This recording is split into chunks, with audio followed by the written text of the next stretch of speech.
일단 그 파운드리 세계 1위 업체 TSMC가 예. 그 뭐 실적도 굉장히 좋지만은 해외 진출에 굉장히 적극적인데 일단 맞습니다. 뭐 미국하고 일본에 진출하겠다고 계속 선언을 하고 있는데 예. 이런 특히 미국과 일본에 공장을 세우겠다, 진출하겠다라고 하는 그 속내가 좀 어디 있을까요? 미국은 어차피 그 미중 간의 갈등 속에서 TSMC가 미국에 8인치 공장이 하나 있긴 합니다. 하지만 12인치 공장을 지어야지 뭐 되는 상황이고 또 팹리스 고객들이 다 미국에 있지 않습니까? 그렇죠. 네, 그리고 5나노 이하 고객들도 있고 그래서 일단 TSMC는 뭐 미국 공장 투자는 이미 발표가 됐죠. 뭐 규모 자체는 아직은 안 크고 더 확대한다고 공장은 건물을 여러 개 짓는다는 건 좀 아직 확정은 안 됐고요. 어쨌든 미국의 공장은 최소한 삼성도 있는데 TSMC도 미국은 있는 거는 왜냐하면 대만에만 10인치 공장이 다 있다고 보시면 돼요. 난징에 있는 공장은 사실 아직 캐파가 20K밖에 안 되거든요. 그래서 TSMC가 거의 이제 월 캐파가 120만 장인데 그 중에 난징에 2만 장이면 그 캐파도 아닌 거죠. 뭐 2%? 그렇죠. 예, 그래서 사실은 이제 왜냐면 또 대만이 또 보면 지진이 많이 나잖아요. 예, 그리고 대만도 전력난이 또 심각합니다. 거기도 원전 비중을 우리나라처럼 많이 줄여놨어요.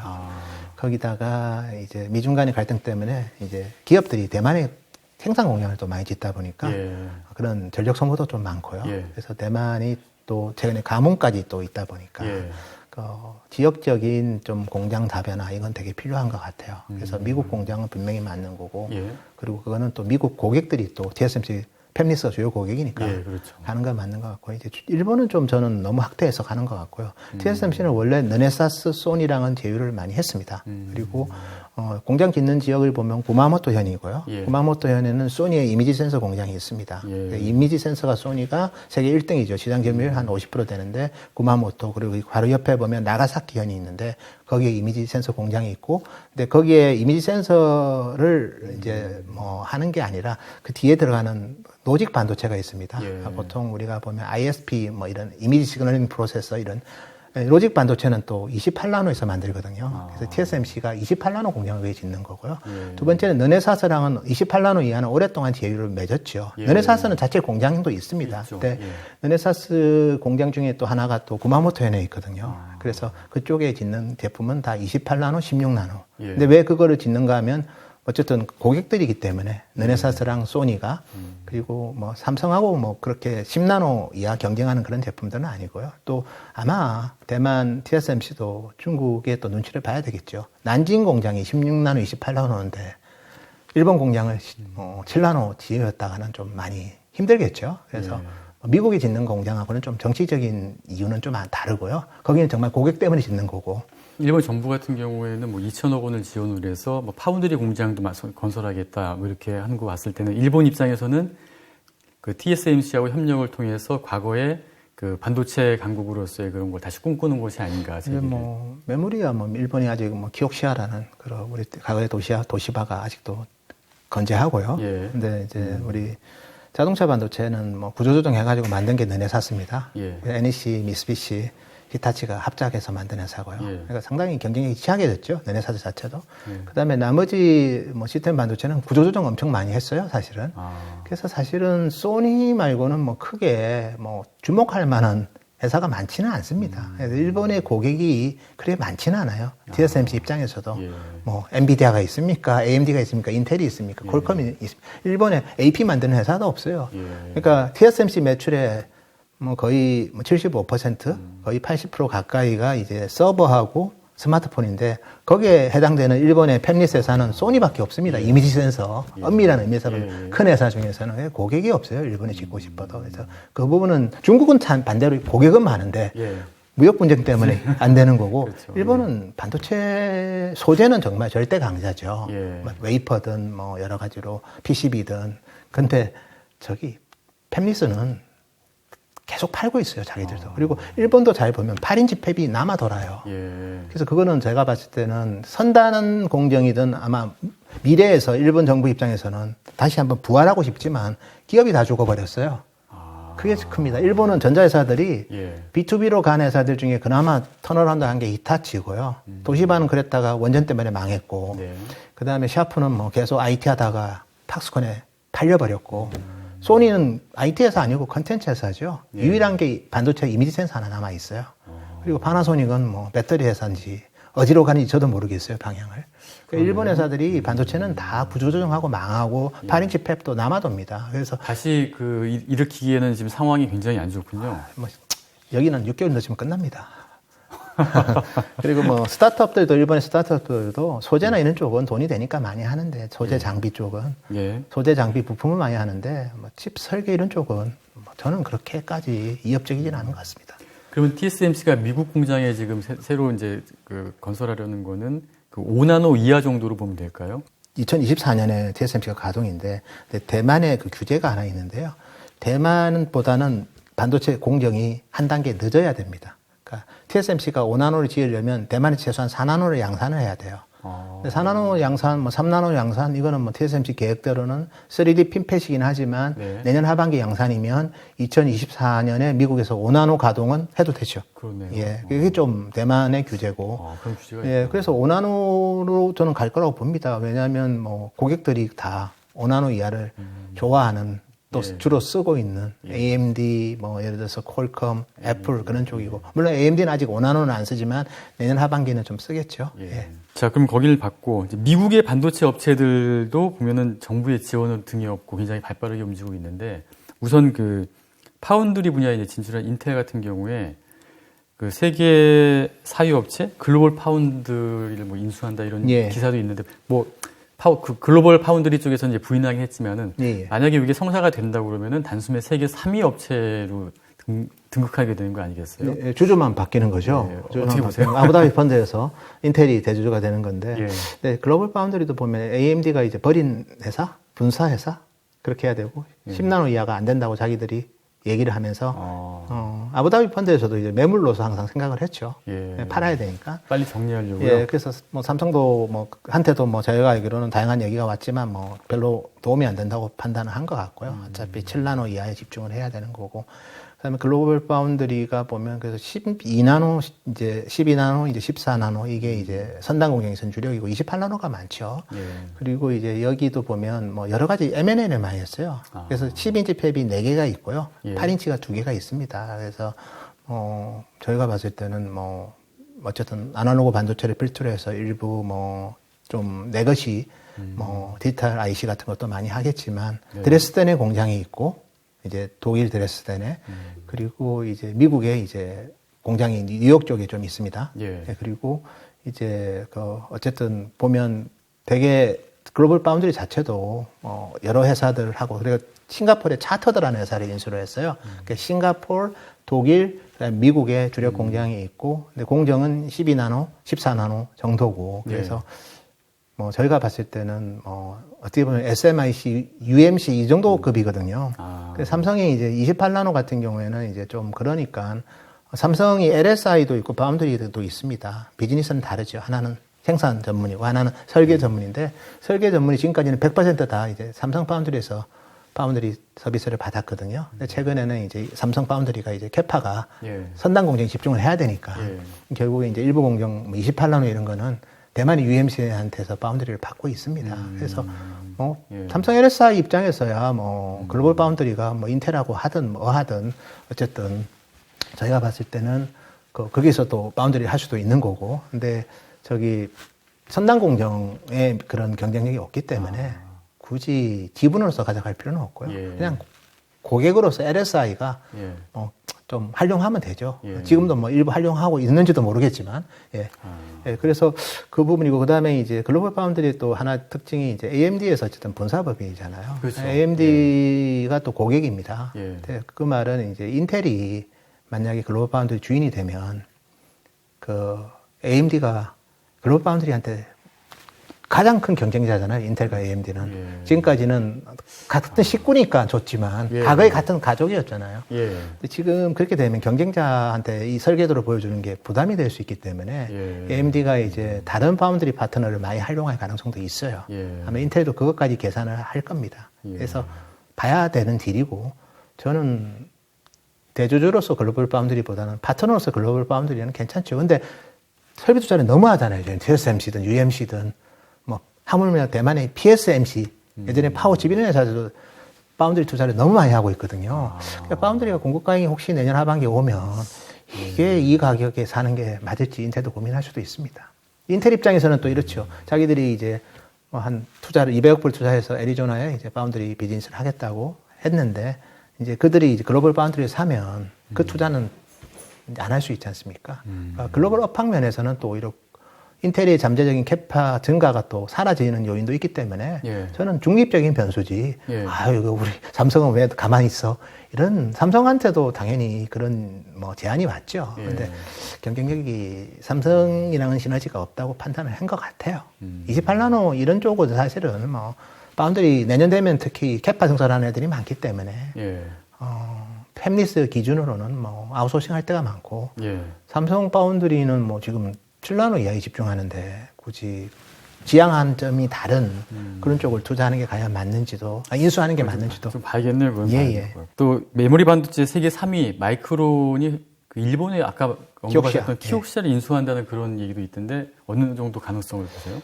마이크론이 어쨌든 간에 뭐 인텔이랑 랜드 플래시, 아이엠 플래시라는 그런 제휴도 했는데 이제 그게 마지막으로 이제 끝났고요. 예. 그래서 랜드는 이제 혼자 싱가포르에서 열심히 싸워야 되는 그런 구도죠. 근데 뭐 삼성이야 뭐 절대 강자고 웨스턴 디지털, 키옥시아야 공장을 같이 쓰고 있는 회사고 SK 하이닉스는 뭐 비싼 엔지 알았더만 인텔을 인수해버리고 랜드 비즈니스를 그러니까 혼자 고립된다는 그런 것 때문에 끊임없이 고민을 할 것 같은데 이제 자금력이 조금 문제는 있어요. 근데 이제 다만 이제 요즘은 워낙 저금리에 또 글로벌하게 보면 P가 너무 많잖아요. 자금 조달 문제는 없을 거고 그래서 계속 진행할 것 같습니다. 그리고 도시바도 여전히 대주주죠. 그래서 어쨌든 IPO를 할지 아니면 아예 비상장일 때 매각할지 그거는 봐야 될 것 같고 어쨌든 뭐 우리 베인 캐피탈이 또 투자를 많이 했지 않습니까? 기억시하는 그래서 PE는 반드시 엑시트를 해야 되기 때문에 상장을 통해서 엑시트를 할지 아니면 비상장 상태에서 엑시트 할지는 봐야 될 것 같고요. 이제 마이크론이 만 노리지는 않을 것 같아요. 그리고 그 공장을 같이 쓰고 있었던 웨스턴 디지털도 돈이 없긴 하지만 그래도 또 그런 펀드를 조성할 수도 있는 거기 때문에 웨스턴 디지털도 뭐 항상 관심이 많죠. 공장을 같이 지었던 회사였고 그때 이제 가격만 비싸게 불렀으면 아마 웨스턴 디지털에 갔을 건데 가격을 조금 좀 덜 매력적으로 부르다 보니까 도시바에서는 그냥 베인 캐피탈한테 넘긴 거죠. 예.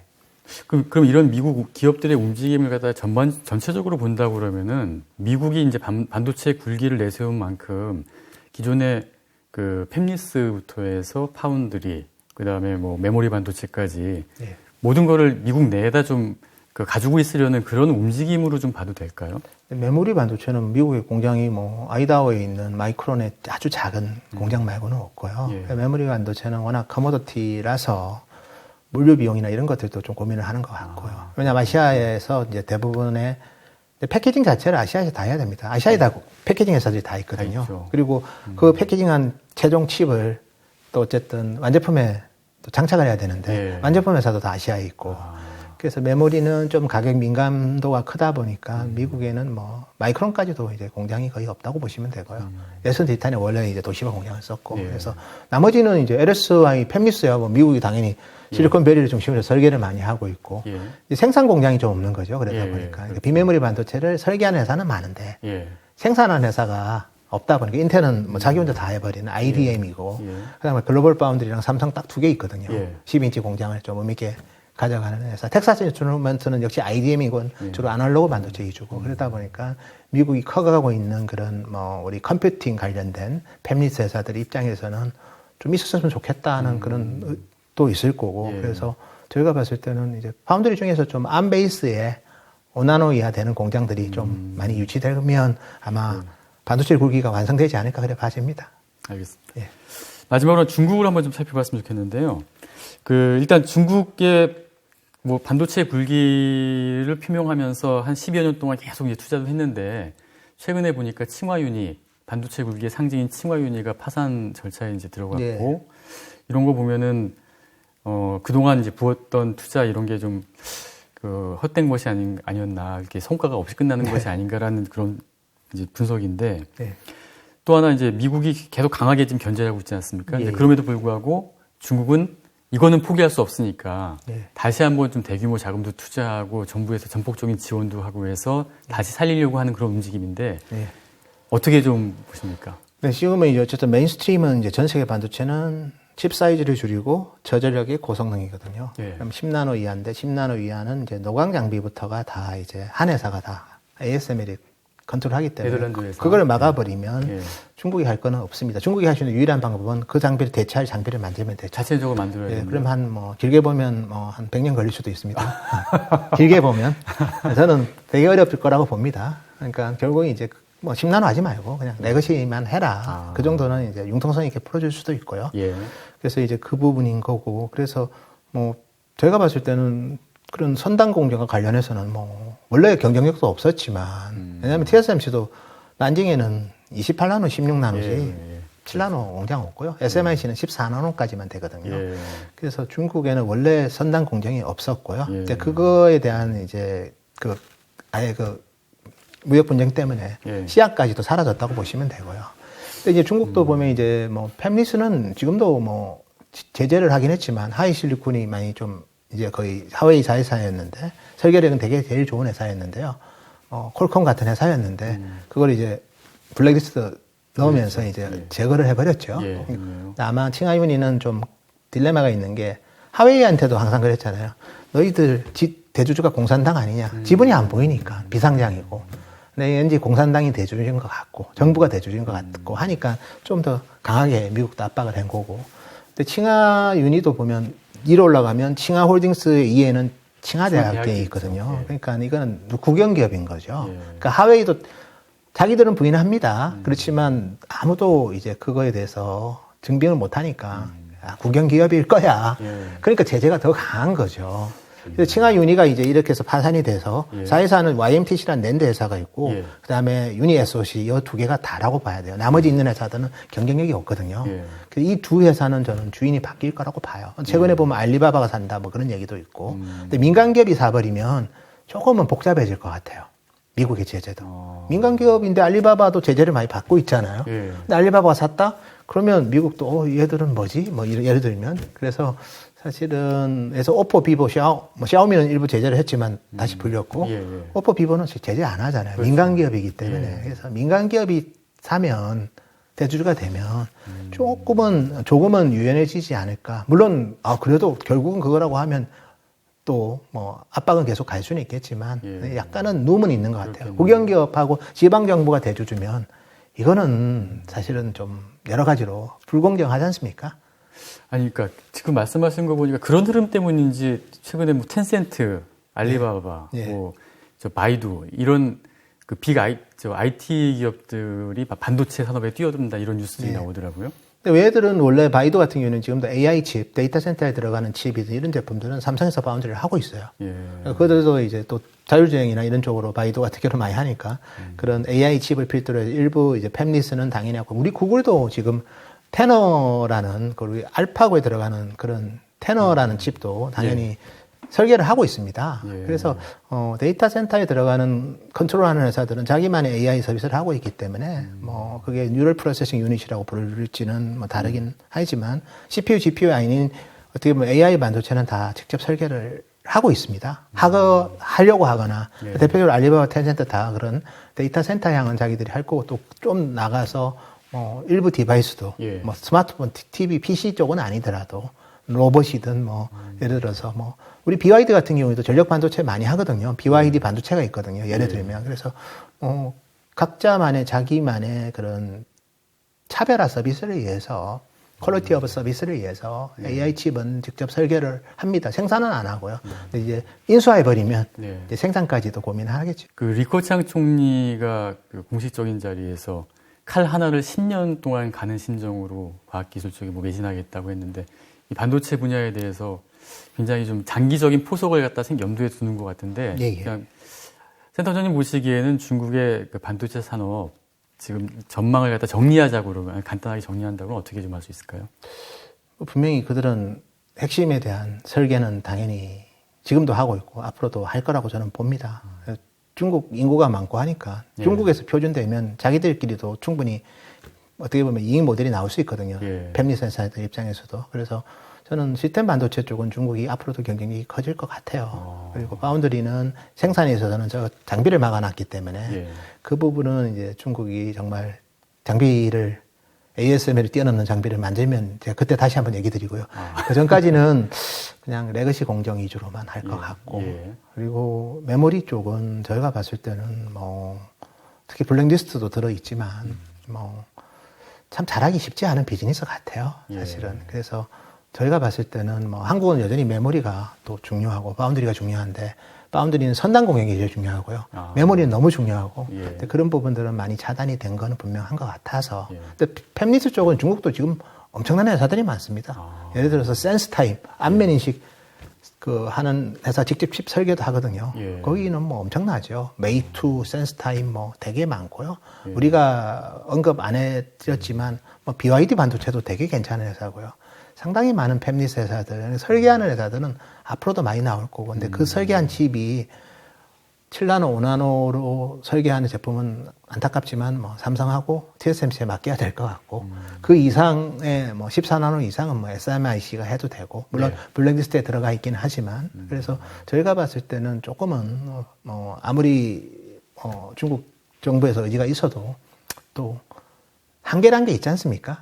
그런 한계를 메모리하고 선단 공정 파운드리에서 뭐 빠른 시일에 극복하는 거는 저는 개인적으로 힘들 거라고 보고 있고 설계하는 회사들은 앞으로도 많이 나올 거고 팹리스 회사들도 많이 나올 거고 그래서 중국의 헤드쿼터를 만들기보다는 아마 싱가포르든 미국이든 이런 쪽으로 많이 가려고 할 것 같아요. 유럽이든. 그래서 출신은 중국인이지만 컴퍼니는 이제 외국 기업인 그런 형태의 팹리스 회사들이 앞으로 많이 나올 것 같습니다. 그 반도체 분야, 그 국내외를 넘나들면서 큰 그림까지 다 이렇게 설명을 잘 해주셨는데요. 아마 오늘 이 동영상을 보셨으면은, 내년 하반기까지의 그 반도체 흐름, 나름대로는 굉장히 좀 그 정리가 잘 되셨을 것 같습니다. 그 오늘 복잡한 내용을 정말 쉽고 명쾌하게 설명해 주신 노근창 센터장님 감사드립니다. 감사합니다. 감사합니다.